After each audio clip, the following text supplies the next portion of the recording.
What's up, Nailers fans? I'm Megan Thompson, and today I am joined by Mark Gaydos, who is the Nailers strength and conditioning coach. You have been working with the team all season long, trying to get their fitness right and nutrition right. At the beginning of the season, what were some of the goals that you set out for the team? At the beginning of the season, I think it's just setting a good foundation for nutrition and recovery, and just teaching them that this is just another step in the process of becoming a professional hockey player. So you're here now, and to keep growing and to make sure that you have a good commitment to that long-term goals of getting better. You talk about it being a process. From where we are at the end of this season, how have you seen this team kind of like grow and learn from you up until this point? Well, we have a lot of rookies, a lot of young guys that are coming out of college or juniors, and so everybody has a little bit of a different background in terms of how they eat, how they recover, how they just day-to-day routine. So I think that's the biggest thing is seeing them grow on their own. Learning to cook and go to the grocery store and things like that you wouldn't think of. But and then from that, being specific when you go to the grocery store. What are you buying? What do you get for a pregame meal? What are you getting for a postgame meal? And having things ready to go, because the schedule is not easy. So it's a lot of planning and being ready for the next meal.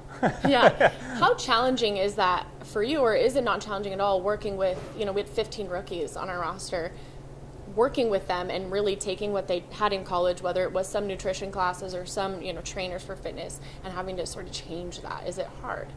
Not really. No, I think they all have a genuine interest in it, because the sport is so competitive that everybody's looking for that edge. Mm-hmm. And even if that edge is your nutrition, which is huge, that's a place where you can do really well for yourself in recovery. So yeah. You talked about the nutrition and eating properly, and Mike Fazio did a cooking demonstration, and he mentioned he comes to you with questions and things like that. What's maybe the biggest thing that you point out when you're talking about nutrition and the right things for these guys to be putting into their bodies? I think it's that first of all, everybody's different. So what works for one guy may not work for another, and one guy's goal may be totally different than another guy's goal. Maybe one guy wants to put on a little bit of muscle or get a little bigger. Maybe another guy wants to lose a little weight, get leaner. Mm-hmm. So I think that's the major thing that I stress, is that eat for your body and for your goals. So what one guy is buying at the grocery store may not be right for the next one. So yeah, but Foz is one of those guys that likes to learn, and is a good cook. So. Yeah, do you put a list together for them of things that maybe they should look at buying, maybe aisle numbers, something like that? Yeah, I don't know about aisle numbers, but yeah, definitely put together some list of good things to buy for your goal.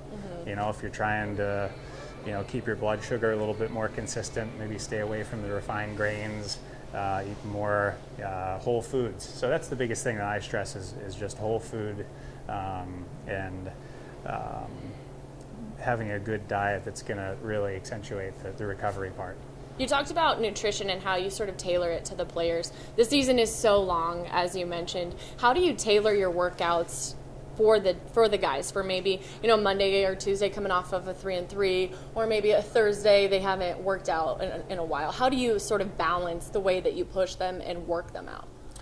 So that's a delicate balance, because you don't want to push too hard. You want to know when to push and when to pull off a little bit. So after a 3-3 and they have a day off, like today, we did a little bit more of like a postural reset per se. It's not a lot of heavy lifting, but it's things that's going to make them feel better, mobility work, things that for the guys that are skating, when they get on the ice, they feel good, and their muscles are activated, and they can feel good when they get on the ice. And that's the main goal, is to move towards more performance-based stuff. It's not that I'm trying to hammer them with heavy weights all the time. It's really setting up for what you're going to do tomorrow, and then the next day doing something to kind of recover from a game or whatever you had the day before. I've also seen them do workouts after a game, and one time I thought, oh, what they do wrong? I thought they were getting punished, but it's actually something that's really beneficial for them. Yeah, for sure. Sometimes a workout after a game can help you sleep better, because the game creates a lot of anxiety and mental stress. Right. Where if you think about a practice versus a game, in a practice you're skating for almost an hour, where in a game maybe you're skating for 20 minutes. But in that game you've got 3 hours during the game. You have time before the game that you're you have anxiety or mental stress, or you're just getting prepped for the game, trying to get ready to go. So a lot of that that takes a toll on you, and sometimes it's hard to sleep after games. But again, everybody's different. So depending on the day, if after that game we have some time off, it's a good time to maybe hit the legs a little bit harder because you have more time to recover. So yeah, there's always a reason for everything. Do you push heavy weights after a game, or what's maybe the thing that you push, or does it vary after a game? It varies. I would say that it would depend on what was the last 3 days like. If it's an isolated game and then there's a couple days ahead of that where they're going to have some time off, maybe you do go a little bit harder. But there's always it just always depends. I always look at the last 3 days and then the upcoming 3 days. Okay. Something in that range to make sure that you're not being a detriment to their performance in the coming days, because that's what we always want to do, is get them ready to go for the ice. Yeah, and how do you work with Jared, who does the training and helps with rehab and stuff? How do you guys sort of team together so that when they're ready to get back into things, that you take over and you implement your fitness routines? Jared and I work together a lot, actually. He takes care of the injuries immediately after they happen, and then also ongoing maintenance of them. And then once they're kind of out of that range of re-injury, or they can actually move around better, then we work more together in strengthening the reason for the injury to begin with, and then just getting them back ready to play. So yeah, we work together a lot. Jared's great. Yeah, it's all teamwork to get to the same goal. Yeah. Towards the end of the season, the guys go home, they get into their own routines. What do you do for them as they get ready to sort of head off on their own and get ready for the next season? Well, we'll do a meeting to kind of see where we've been and where we want to go. And every guy is going to be different. What is going to be your main focus for the off season, because that's where you have a lot more time to dedicate your focus towards your main goals, whether that's mobility or strength or power or speed. So that's kind of where we go with that, is what are going to be your main focus for the off season, so then you can come back next year better than you were this year. Do guys ever reach out to you and say, hey, what would you suggest on this? Or do they ask you for help in the off season, shoot you some quick texts? I want to do a leg day, give me a workout. Yeah, sometimes I'm always open to it, and I always stress that if they ever have questions that I can talk to them and give them some guidance. But most of them have their own good trainers from wherever they go home to. So, but if they do have questions, I'm always there to help. In the off season for you, so you were appointed to us to be our strength and conditioning coach by the Pittsburgh Penguins.